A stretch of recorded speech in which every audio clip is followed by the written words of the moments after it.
നമസ്തേ. 5ാം ക്ലാസ്സിലെ സംസ്കൃതം പാഠപുസ്തകത്തിലെ വീഡിയോസാണ് നമ്മൾ ഈ ചാനലിലൂടെ ചെയ്തുകൊണ്ടിരിക്കുന്നത്. ഈ വീഡിയോയിലൂടെ 9ാമത്തെ പാഠമായിട്ടുള്ള സംക്രമ ഗ്രാമമാധവ എന്നുള്ള പാഠഭാഗമാണ് നമ്മൾ പഠിക്കാനായിട്ട് പോകുന്നത്. ചാനലിലെ ക്ലാസ് 5 പ്ലേലിസ്റ്റ് ചെക്ക് ചെയ്ത് കഴിഞ്ഞാൽ മുമ്പത്തെ വീഡിയോസൊക്കെ ലഭിക്കുന്നതാണ്. നമുക്ക് വീഡിയോയിലേക്ക് കിടക്കാം.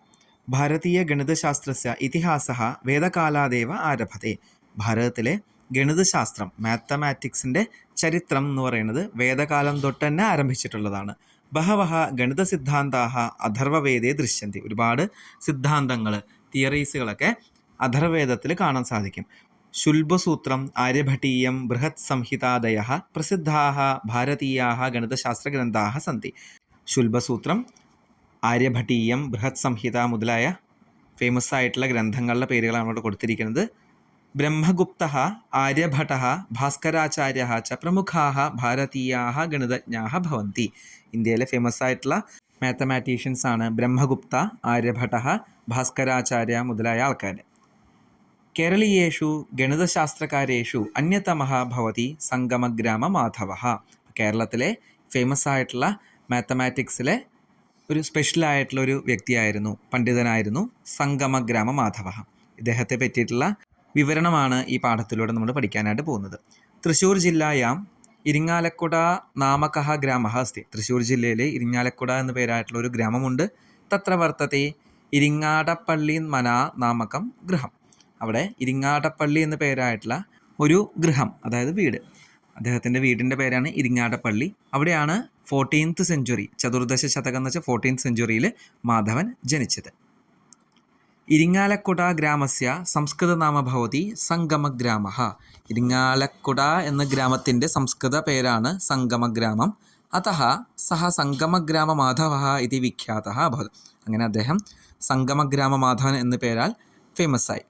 സഹ ജ്യോതിഷശാസ്ത്രേ അപി നിഷ്ണാത ആസീത്. അദ്ദേഹം ജ്യോതിഷശാസ്ത്രത്തിലും പാണ്ഡിത്യം ഉള്ള ആളായിരുന്നു, അതായത് അതിലും അദ്ദേഹത്തിന് നല്ല അറിവായിരുന്നു. അസ്യ വേണ്വാരോഹം നാമ ഗ്രന്ഥാത് ഏവ തസ്യ ഗ്രാമസ്യ ഏവം ഗൃഹസ്യ ച സൂചനാഹ ഉപലഭ്യന്തെ. അദ്ദേഹത്തിൻ്റെ വേണ്വാരോഹം എന്ന പേരായിട്ടുള്ളൊരു ബുക്ക് അദ്ദേഹം രചിച്ചിട്ടുണ്ട്, എഴുതിയിട്ടുണ്ട്. ആ ബുക്കിലാണ് അദ്ദേഹത്തിൻ്റെ നാടിനെക്കുറിച്ചും വീടിനെക്കുറിച്ചൊക്കെ വിവരങ്ങൾ നമുക്ക് ലഭിച്ചത്. സൂചനാഹ ഉപലഭ്യന്തെ എന്ന് പറഞ്ഞ സൂചന, ഇൻഫോർമേഷൻ ലഭിച്ചത്. തസ്യ ഉപാസനാമൂർത്തേः ശ്രീഹരേः മന്ദിരം തസ്യ ഗൃഹസ്യ സമീപേ വർത്തതെ. അദ്ദേഹത്തിൻ്റെ ഉപാസനാമൂർത്തിയായിട്ടുള്ള ശ്രീഹരി, മഹാവിഷ്ണുവിൻ്റെ അമ്പലം ഗൃഹത്തിൻ്റെ തൊട്ടടുത്ത് തന്നെ, സമീപേ ഏവ വർത്തതെ, അടുത്ത് തന്നെയുണ്ട്. തത്ര മന്ദിരാങ്കണേ കേചന ശിലാപീഠാः അധുനാപി ദ്രഷ്ടും ശക്യത്തെ. അവിടെ മന്ദിരത്തിൻ്റെ അടുത്ത് തന്നെ കുറച്ച് കല്ലുകൾ, ശിലാപീഠം എന്ന് വെച്ചാൽ ചെറിയ കല്ലുകളുണ്ട്. ആ കല്ലുകൾ ഇപ്പോഴും നമുക്ക് കാണാൻ സാധിക്കും. തത്ര ഉപവിശ്യവ സഹ ജ്യോതിർഗോളാനാം നിരീക്ഷണം ഗണിത സിദ്ധാന്താനാം ആവിഷ്കരണം ച അകരോത്. അവിടെ ഇരുന്നുകൊണ്ടാണ് ജ്യോതിർഗോളാനാം നിരീക്ഷണം, വാനനിരീക്ഷണവും അതേപോലെ ഗണിത സിദ്ധാന്താനാം ആവിഷ്കരണം, പല മാത്തമാറ്റിക്സ് സിദ്ധാന്തങ്ങളും തിയറികളൊക്കെ അദ്ദേഹം ആവിഷ്കരിച്ചത് അവിടെ ഇരുന്നുകൊണ്ടാണെന്നാണ് പറയപ്പെടുന്നത്. മാധവഃ സ്വശിഷ്യൈഃ സഹ കേരളീയ ഗണിതശാസ്ത്രശാഖായാः ആരംഭം അകരോത്. മാധവൻ സ്വന്തം ശിഷ്യന്മാരുടെ കൂടെ കേരളീയ ഗണിതശാസ്ത്രശാഖായാः, കേരളത്തിലെ ഗണിതശാസ്ത്രശാഖ ബ്രാഞ്ചിൻ്റെ ആരംഭം അദ്ദേഹം അതേപോലെ അദ്ദേഹത്തിൻ്റെ ശിഷ്യന്മാരുമാണ് ചെയ്തതെന്നാണ് പറയപ്പെടുന്നത്. നീലകണ്ഠ സോമയാജി, ജ്യേഷ്ഠദേവഃ, നാരായണഃ, ശങ്കരവാര്യർ ഇത്യേതേ തസ്യ ശിഷ്യാഃ. അവരുടെ ശിഷ്യന്മാരുടെ പേരുകളാണ് കൊടുത്തിരിക്കുന്നത്. ഏതേഷാം യോഗദാനമപി ഏതാം കേരളീയ ഗണിതശാസ്ത്രശാഖാം സമ്പുഷ്ടാം അകുർവൻ. അപ്പോൾ ഇദ്ദേഹത്തിൻ്റെ ഒരുപാട് കാര്യങ്ങൾ കാരണം കേരളത്തിലെ ഗണിതശാസ്ത്രശാഖ വളരെ സമ്പന്നമായി എന്നാണ് പറയപ്പെടുന്നത്. ഗോളവാദം, ലഗ്നപ്രകരണം, വേണ്വാരോഹം ഇത്യാദയ ഗ്രന്ഥാഹ മാധവേന ലിഖിതാഹ ഭവന്തി. അദ്ദേഹം എഴുതിയിട്ടുള്ള പുസ്തകങ്ങളാണ് ഗോളവാദം, ലഗ്നപ്രകരണം, വേണ്വാരോഹം മുതലായ ഗ്രന്ഥങ്ങൾ. വേണ്വാരോഹി ചന്ദ്രസ്യ സ്ഥാനനിർണയായ ഗണിത പദ്ധതി ആവിഷ്കൃത അസ്തി. വേണ്വാരോഹം എന്ന ബുക്കിൽ ചന്ദ്രൻ്റെ സ്ഥാനം എങ്ങനെ നിർണ്ണയിക്കാം എന്നുള്ളത്, അതിൻ്റെ ഒരു കണക്ക്, ഗണിത പദ്ധതി, ഒരു പ്രോസസ്സ് അദ്ദേഹം അവിടെ എഴുതിയിട്ടുണ്ട്.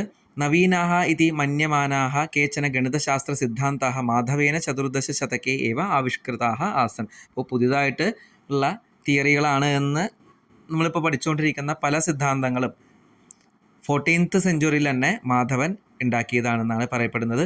അധുന മാധവ സിദ്ധാന്തേഷു തത്പരാഹ ബഹവഃ ശാസ്ത്രകാരാഹ തസ്യ ഗൃഹസ്യ സ്ഥാനസ്യ ച സന്ദർശനാർത്ഥം ആഗച്ഛന്തി. അപ്പോൾ ഇപ്പോൾ മാധവൻ്റെ സിദ്ധാന്തങ്ങളിൽ തത്പരരായിട്ടുള്ള, ഇഷ്ടപ്പെട്ടു വരുന്ന ഒരുപാട് സയൻറ്റിസ്റ്റുകളും മാത്തമാറ്റീഷ്യൻസൊക്കെ മാധവൻ താമസിച്ചിരുന്ന സ്ഥലവും അതേപോലെ അദ്ദേഹത്തിൻ്റെ ശിലാപീഠങ്ങളൊക്കെ കാണാനായിട്ട് നേരിട്ട് തന്നെ വീട്ടിലേക്ക് വരുന്നു എന്നാണ് പറയുന്നത്. സംഗമഗ്രാമ മാധവനെ കുറിച്ചിട്ടുള്ള ചെറിയൊരു വിവരണമാണ് ഈ പാഠത്തിലൂടെ നമ്മൾ മനസ്സിലാക്കിയത്. ഇനി ഈ പാഠത്തിലെ തുടർ പ്രവർത്തനങ്ങൾ നമ്മൾ അടുത്ത വീഡിയോയിലൂടെ നമ്മൾ മനസ്സിലാക്കാം, പഠിക്കാം. ധന്യവാദാഹ.